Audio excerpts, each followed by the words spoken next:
Hey guys, and welcome back to my channel. So today, thanks to Eugene Systems, who have supplied me with a review copy of Active Aggression, we will be going through the first level and possibly on to the second level so that we can have a look at it and see if it's a good game, see what it's about.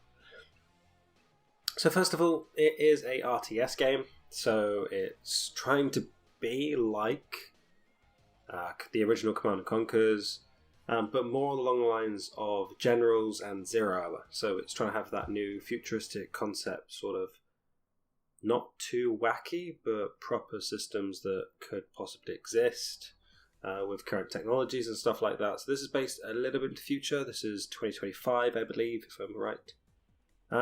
So yeah, Eugene Systems, they have done quite a lot in the past. If you guys have ever played Act of War, because they did Direct Action and High Treason, this game is based on that, so you know the sort of game they sort of do and how the system works, because there is quite a lot of similarities between it, which is good because I loved Act of War. Two fantastic games, and then they moved on to make Wargame, so they made 3 parts of those, which have all been fantastic, but they've been good games, just not my cup of tea. They are real-time strategies, but you don't really get to build a base. It's more of spending currencies, like destroying other people, which gives you currency, and then you can buy more stuff from that. So, yeah, those one weren't really good for me. They were entertaining, but I got a little bit bored of them very quickly, because I just do like a bit of a base building, get myself a defensive perimeter, and then get all the things out there all at once, which is always fun. So instead of me yakking on, why don't we actually go in and see this game, shall we? So I have set up everything to Ultra, so you guys can enjoy. And let's play level 1, shall we? So, yeah. Nice futuristic aircraft there.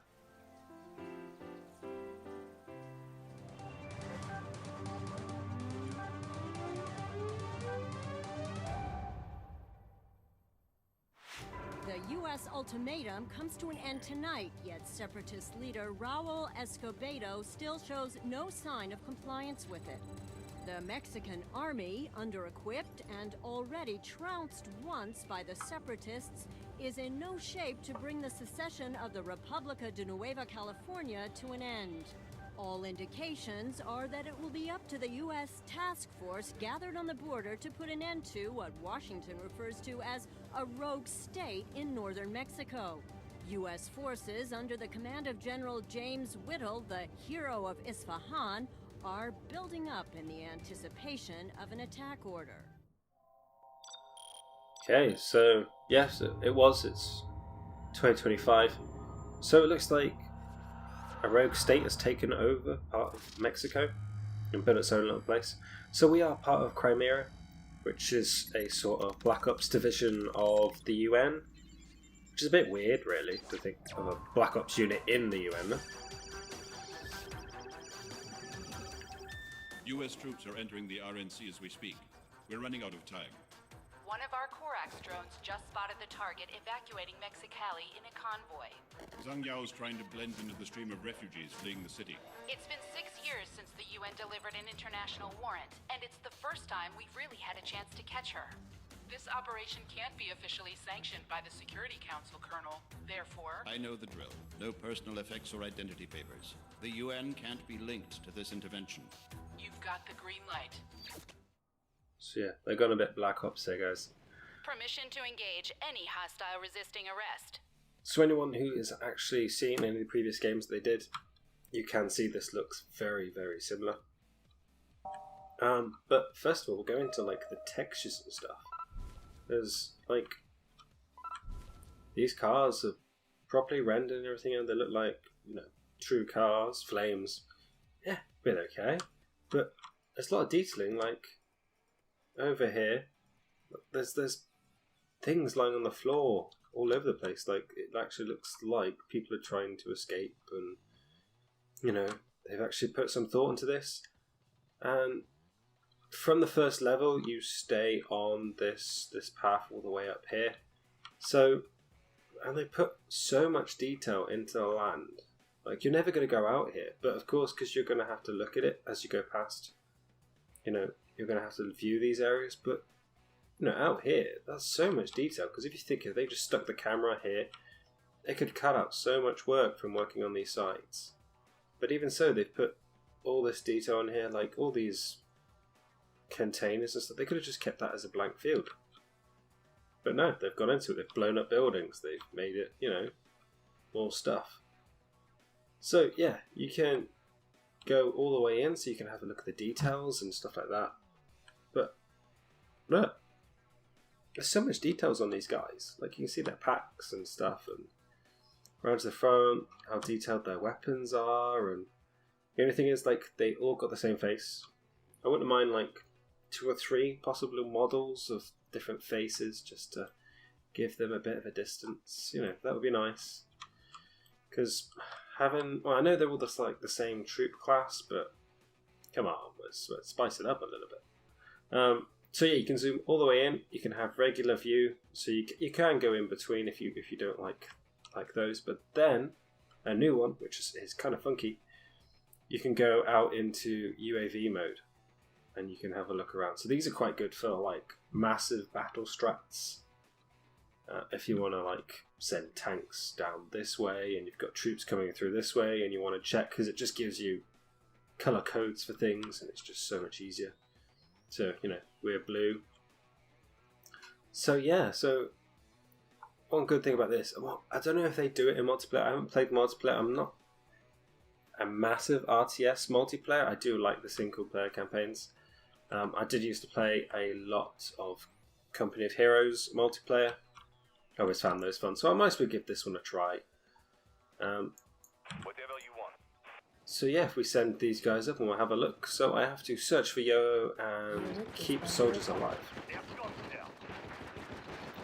On their way. Okay, so I've got a very injured guy, so let's pull him to the back.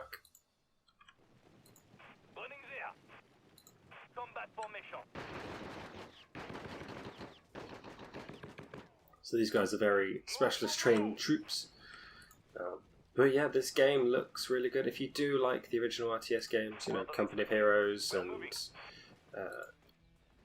Command & Conquers, then you're definitely going to enjoy these games, because I've played a couple of hours on it so far, and I've loved it all the time. So it's telling me to use the Suspect located. attack move. Zhang Yao, about 500 meters north of your position. So I can then just click on a position, and then I should be attacking en route to that direction. So let's pull you to the back, because you're going to get injured. Oh, I've left him on his own now. I've never seen that before. Under attack. I actually just blew up that whole building. I didn't even know you could do that. So that was pretty cool. So yeah, let's put you around the back. Let's move you up. And let's attack forward, shall we? So we've got rocket troops. Under attack. Let's try not to lose people. Okay, so we've got 2 people severely injured. Yao is being exfiltrated. Someone's boarding with her. I might have facial recognition. That's okay then. Let's get the facial recognition so we can find out who it is. So they're flying off in a helicopter. They're getting away. We're too late. Proceed to Yao's car, Colonel. She might have left some clues behind. Just out of reach. I thought it was going to attack me then, but it didn't, so that's okay. So if I line my troops up, yeah guys, if you do right click, you can line troops up in a nice formation. So you can do good tactic things with tanks and stuff. So let's move you and you back. Let's try and get 100% on this mission, shall we? So, there we go. So they should be put towards the back. Yeah, good. So if we just move forward and attack. Unit is under attack. Don't let him die, don't let him die. Yes! I kept all my soldiers alive, guys. So yeah, we'll search this through, and then we'll have a look. Everyone is home okay. And I got an achievement, guys. Car is secured. Send in the scientific team. There are the remains of a laptop. Yao must have tried to get rid of it before the cavalry arrived. Yeah, you can't destroy a laptop like that, just shooting the screen with 3 bullets. It doesn't work like that. You need like a massive... what am I trying to say, guys? Massive magnet. So like a proper rare earth magnet. Just wipe that across it and wipe the hard drive. Shooting it, not particularly. You can still gain partial images off it and stuff like that. So, yeah. So guys, I hope you did enjoy. So this was running on high performance. You don't need a high spec for this computer. It runs quite nicely. I'm currently recording this at 30 FPS, and my system is happily running at 120. So it is doing everything I'm wanting, and so it's not too heavy, and this is on absolute ultra, so it's been optimized fantastically. I can't blame them for that. So if you did like this, guys, then please hit that like button. And if you want to see more, then please subscribe. But most importantly, if you want me to do a series on this, I will happily play through both campaigns, and we'll run through them, and we'll have fun while doing it, because I always love RTSs, and if you guys are joining me, then we'll get some good strats going, and we'll conquer these maps. So I hope you liked it, guys. Yeah. And I'll see you in the next one. Thank you, guys. Bye.